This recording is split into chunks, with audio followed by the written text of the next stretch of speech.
You know, I have been watching Caitlin play since she was an eighth grader when I was coaching at the college realm and covering her games in college, and just an exciting time for me. Very excited to be working with her and this young team. Remember when Stephanie White first spotted a young Caitlin Clark back in 8th grade? Yep, that same Stephanie White who just became the head coach for the Indiana Fever. Talk about a full circle moment. White's been singing Clark's praises for years, and now she has a front row seat to the Caitlin Clark show. This isn't just a new coach-player duo, it's a match made in basketball heaven, ready to ignite the WNBA. But what does White truly think of her star player? Her admiration for Clark over the years will blow your mind and might change everything you thought you knew about this duo. In this video, we'll dive into the history of White's connection to Clark, her views on her new star, and how their partnership could turn the Indiana Fever into championship contenders. She's obviously called a lot of my games all throughout college, and I just think she has a really great basketball mind. I think she's done a great job calling college games. It's been great to see her on NBA games. I think what she's done is she's obviously, she's been a trailblazer, honestly. I think she's always been somebody that's been supportive of my game, and it's been fun to talk to her at shoot-arounds throughout my college career, and always been really supportive. Guess what? The stars just aligned for the Indiana Fever, and things are about to get exciting. Stephanie White isn't just any coach, she's Indiana basketball royalty. Growing up in West Lebanon, Indiana, she was hooked on hoops from the start. But why leave Connecticut now, especially after all her success there? Let's break it down. White isn't just coming home, she's reuniting with family. This is the same Stephanie White who dominated at Seaver High School, where she earned the titles of Indiana Miss Basketball, Gatorade National Player of the Year, and USA Today National Player of the Year in 1995. Impressive, right? But that was only the beginning. She went on to Purdue, where she led the Boilermakers to their first and only NCAA championship in 1999. Her story with the Fever started in the 2000 WNBA expansion draft, when she spent 5 seasons making her mark on the team. In 2011, she returned as an assistant coach and played a key role in the Fever's 2012 championship run under head coach Lynn Dunn, with stars like Tamika Catchings and current Fever president Kelly Kroskoff.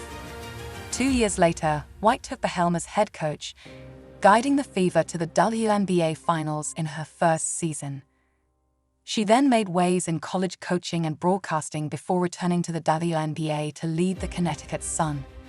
Under her leadership, the Sun racked up a 55-25 record, back-to-back playoff runs, and she even earned the 2023 WNBA Coach of the Year award.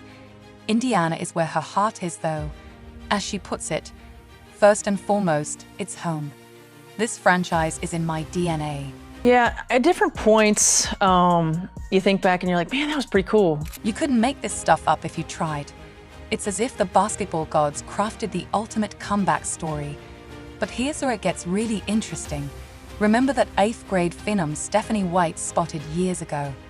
Yep, that was Caitlin Clark. White has had her eye on Clark's rise from the start, and now she has the chance to coach her. Talk about coming full circle. White hasn't been shy about her admiration for Clark, calling her a generational talent and practically buzzing over the Fever's young roster. And who could forget what White said the moment Clark got drafted? Caitlin isn't just great for women's basketball. She is great for the entire game. She's more than just points.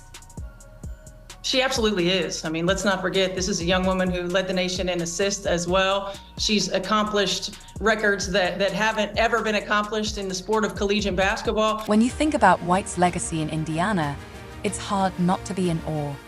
This is the same powerhouse who took Seaver High School by storm, earning titles like Indiana Miss Basketball, Gatorade National Player of the Year, and USA Today National Player of the Year back in 1995. That was only the beginning. White took her talent to Purdue, leading the Boilermakers to their first and only NCAA championship in 1999. A homegrown star through and through, White started her WNBA journey with the Fever in 2000, playing 5 seasons and becoming part of Indiana's basketball DNA.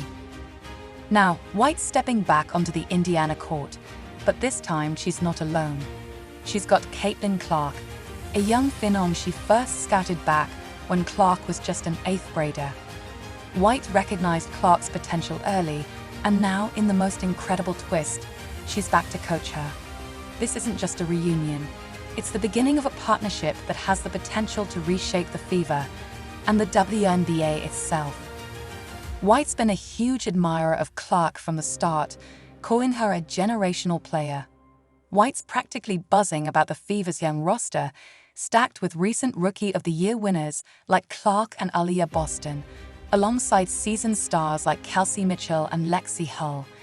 White's vast experience, spanning everything from playing to analyzing to coaching, is exactly what the Fever need in this new era. She understands Indiana basketball like no one else, and her love for the game has only deepened with time.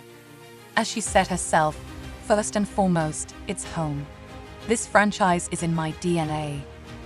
When White's hiring was announced, it didn't take long for Clark to jump in, sharing her excitement on social media and setting fans on fire. It's clear these two are ready to take the WNBA by storm. And Clark, she's not just a basketball star, she's a pop culture phenomenon, blending social media savvy with fan engagement in a way we've never seen. But Clark's journey hasn't always been smooth. Despite her talent, she faced plenty of doubters early on. People said she wasn't ready, but she'd struggle in the pros. And for a while, it seemed like they might be right. Clark's early days in the WNBA weren't easy. Critics pounced on every missed shot and rough game, with analysts like Cheryl Swoops scrutinizing her every move. It seemed like everyone was ready to write her off. But White wasn't having any of it. The same coach who'd spotted Clark's talent back in middle school wasn't about to let a few rough games define her. White stood by Clark, offering words of encouragement that spoke to her faith in Clark's potential. "It's 2 games in. Are you kidding me?" White said at one point. "She's a student of the game. She got better every year, and it takes time." Where others saw a struggling rookie, White saw a future superstar, someone who would rise above the challenges with the grit and determination of a true champion. White's defense of Clark wasn't just supportive words, it was a statement, loud and clear, that she believed in her from the beginning. And she was right. As the season progressed, Clark began to find her rhythm. She wasn't just surviving in the WNBA, she was thriving, breaking records and landing on the All-WNBA first team. Her words after the season, "My expectation is to be one of the best players in the world one day," showed that she was ready for even more.